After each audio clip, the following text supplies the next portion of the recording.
Nous sommes aujourd'hui avec une artiste de Fleurus. Il s'agit de Mirella Scotton. Bon, on va l'appeler Mirella, hein. Alors Mirella, vous êtes originaire de Fleurus, vous êtes artiste peintre. Quand est-ce que vous êtes tombée dedans? En fait, quand j'étais jeune, j'ai déjà commencé à dessiner. Quand vous étiez jeune, vous n'êtes pas vieille. Quand j'étais adolescente, je dessinais dans ma chambre. Un jour, je me suis dit, il est temps de réaliser tes rêves et de commencer la peinture. C'est ce que j'ai toujours voulu faire et j'ai pas eu l'occasion. Et quand j'ai approché les 40 ans, je me suis dit, voilà, c'est le moment. Donc j'ai repris les cours à l'Académie de Châtelet. J'ai fait 3 ans de peinture et du dessin. Puis j'ai fait un petit peu chez moi aussi, plus des cours à l'Entre des artistes à Charleroi, Marcinelle.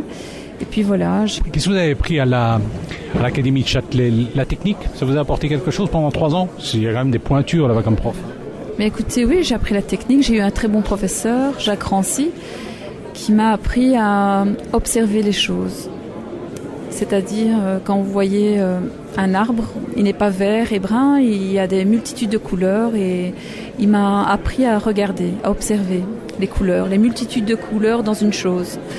Donc c'est mon premier cours et puis il m'a un peu boosté et forcé à me dépasser, à toujours aller plus loin avec sa persévérance et peut-être qu'il voyait que j'étais capable d'aller plus loin et voilà. Donc il m'a vraiment boosté et il m'a appris aussi à aimer l'acrylique, l'huile et donc voilà, j'ai continué dans la peinture, j'ai arrêté le dessin parce que ma voix c'était plutôt La peinture et le dessin, ça se confond quand même, non?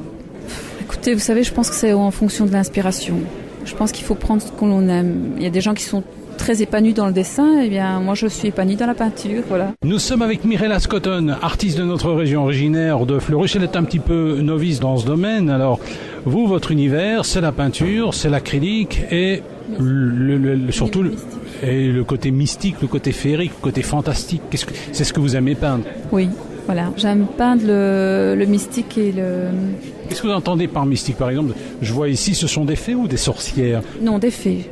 Je suis pas trop sorcière, j'aime mieux les fées parce que voilà, c'est un univers magique, un univers enchanteur. C'est ce qui manque un peu dans ce monde et c'est ce qui en tout cas me permet de rêver. Moi, quand on parle de fées, j'imagine plutôt la gamine, je sais pas moi, 7-8 ans. Est-ce que vous êtes restée gamine pour continuer de peindre des fées? Alors, en fait, c'est bizarre que vous me posiez la question parce qu'en général, quand bonne question. Ça m'arrive de temps en temps, ça m'arrive de... Vous savez, quand on voit peindre, on dit « Ah tiens, tu aimes bien les dessins d'enfants ». Mais ça n'a rien à voir parce que voilà, il faut savoir que quand on est petit, quand on est enfant, on croit à toutes ces choses. Et puis à l'âge adulte, on vous interdit d'y croire parce qu'on dit que ça n'existe pas. Et je me suis intéressée à la photographie, donc je fais des photos aussi en amateur. Et je vais certains soirs faire des photos dans les forêts. Et là, j'ai photographié des êtres. Je pense pas qu'il y ait beaucoup de gens qui ont ces photos, ces clichés, mais moi je les ai. Et je vous assure qu'on voit vraiment des êtres, des petits êtres. Des lutins? Mais oui, je dirais même peut-être un lutin. Si un jour j'ai l'occasion, je vous les montrerai. Et vous m'intéressez, on en reparle dans quelques secondes. Nous sommes avec Mirella Scotton, qui est artiste de notre région, originaire de Fleurus. Alors, elle peint des fées et elle photographie des lutins le soir. Des fées et des orbes. Vous nous avez raconté un truc, il faudrait peut-être me donner quelques explications complémentaires. Vous aimez bien peindre des fées en particulier, et puis le soir vous prenez votre appareil photo parce que vous êtes aussi photographe amateur, et vous avez une fois photographié des êtres le soir, la nuit. Ça paraît bizarre, mais je ne sais pas si vous avez déjà eu l'occasion de faire des photos, et puis à un moment donné sur une photo vous voyez un genre de boule, de cercle qui vient se mettre dans votre photo. Vous avez l'impression que c'est une photo ratée, mais en fait non, c'est un orbe. Alors vous allez me dire c'est quoi un orbe? C'est un être qui n'est pas encore... c'est une créature, je ne sais pas expliquer ce que c'est exactement, mais c'est un phénomène en tout cas qui est de plus en plus connu et qui apparaît de plus en plus sur les photos.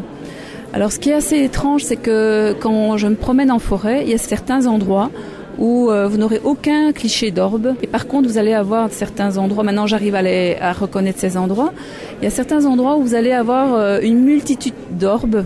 J'ai une photo comme ça où il y a une photo où on voit une centaine d'orbes de toutes les couleurs et en fait on les aperçoit uniquement dans l'obscurité. Pourquoi? Parce qu'à l'œil humain on n'arrive pas à les voir, donc il faut être dans l'obscurité et avec le flash en fait vous avez tous ces cercles. Je dois signaler que ce n'est pas des gouttes d'eau, ce n'est pas des reflets lumineux parce qu'il fait noir, donc ça ne peut pas, c'est pas possible que ce soit des reflets de lumière ou des miroirs. Ça peut pas être une photo ratée, donc vous croyez vraiment en ces êtres. On va en parler dans quelques instants. On est aujourd'hui avec Mirella Scotton. Vous savez que c'est cette émission, on découvre des gens, on découvre des artistes. Vous savez que les artistes, ils ont un univers bien à eux. Hein. Mirella, elle est tombée dans le monde des faits. Alors ses œuvres, on peut en découvrir quelques-unes. Vous avez un site internet, Mirella, ou pas? Pas encore. Non, pas encore. Ah, vous allez bientôt avoir. De toute façon, on a pris quelques photos. Vous pouvez découvrir ses œuvres. Alors Mirella, elle peint des faits, et puis aussi de temps en temps elle prend son appareil photo et elle découvre des orbes. Alors des orbes, ce sont pas vraiment des êtres. Je dirais que des orbes, ce sont des êtres qui apparaissent le soir. C'est pas des photos ratées. Mais de la journée aussi. Ah, ils travaillent aussi de la journée. Écoutez, vous allez peut-être trouver ça bizarre, mais je leur demande qu'elles apparaissent qu'elles apparaissent. Et donc je fais un tas de photos, un tas de clichés, et après je les analyse. Et donc oui, j'ai eu des orbes, mais j'ai aussi un espèce de lutin et une fée qui est un peu, je sais pas si c'est une fée, mais en tout cas elle a un petit visage blanc et on peut vraiment l'apercevoir. Si vous voulez, je peux vous les montrer, je peux vous envoyer des photos et comme ça vous aurez l'occasion. Ça nous intéresserait de voir ça. Et quand vous parlez de ça à votre famille, vous dites mais attends, elle est complètement folle. Oui, en effet. Au début, c'était très bizarre pour moi aussi. En fait, j'ai découvert ce monde-là par l'intermédiaire d'une amie qui habite à Anzin et qui fait chaque année des photos à la Beltane. Et elle m'a invitée. Et ce jour-là, en fait, elle a fait des photos. J'en ai fait également et je n'arrivais pas à faire des photos comme elle des arbres.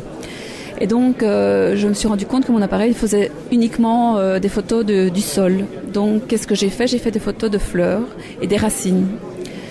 Et quand je suis rentrée chez moi, j'ai observé ces photos. Et ma soeur me dit, tiens, c'est bizarre. Elle dit, y a un petit truc qui clignote sur ta photo. Alors je dis, oui, c'est le reflet d'une fleur. Et quand j'ai agrandi la photo, j'ai poussé un cri parce que je ne m'attendais pas à voir un petit visage. Et c'est à ce moment-là que j'ai vu un petit visage avec un petit roux. On voit vraiment des cheveux roux. Donc oui, on peut me prendre pour une folle quand j'explique. Mais quand je montre les photos, les gens sont assez surpris. Mais en cette période d'Halloween, j'ai envie de dire, c'est le genre de truc qui doit faire un petit peu peur, non? Ça ne vous effraie pas? Écoutez, non, parce que le problème, c'est que quand vous parlez de ça aux gens, les gens n'y croient pas. Par contre, si on parle d'esprit ou de trucs comme ça, les gens ils vont y croire. Je comprends pas pourquoi on pourrait pas imaginer que ça puisse exister dans le côté positif, dans le côté féerique. Voilà, donc c'est vrai que les gens de ma famille ont eu un peu difficile, mais quand ils ont vu les photos, ils ont changé d'avis.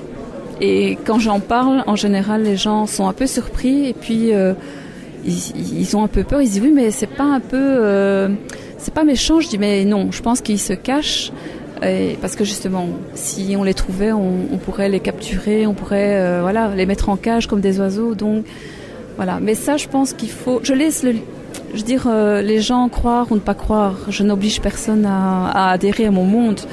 Moi, j'ai mes preuves. Et ça me suffit. À partir du moment où ça me rend heureuse, c'est le plus important. Nous étions avec Mirella Scotton, artiste peintre de notre région, également photographe. Elle nous parle de son monde qui est un petit peu extraordinaire, un peu fantastique. C'est vrai qu'en cette période d'Halloween, ça fait du bien quand même. On parle de lutins, on parle d'orbes et aussi elle aime bien peindre des fées. Est-ce que vous croyez au monde parallèle? Ah oui, bien sûr. Je pourrais pas ne pas y croire. Ça vous aide? Oui. Ça peut m'aider et aider d'autres personnes aussi. Vous croyez aux fantômes éventuellement? Les fantômes. On revient encore à cet aspect négatif des choses. Est-ce qu'un fantôme est nécessairement négatif? Mais à partir du moment où on dit fantôme, tout de suite on voit la peur, ce genre de choses. Je pense qu'il y a des choses qui existent dans le monde, qui n'ont pas encore été prouvées. Mais voilà, oui, je crois. Je crois qu'il y a un monde parallèle et je pense que si les gens pouvaient se rattacher à quelque chose de positif, ils seraient moins dépressifs, les gens seraient beaucoup plus heureux.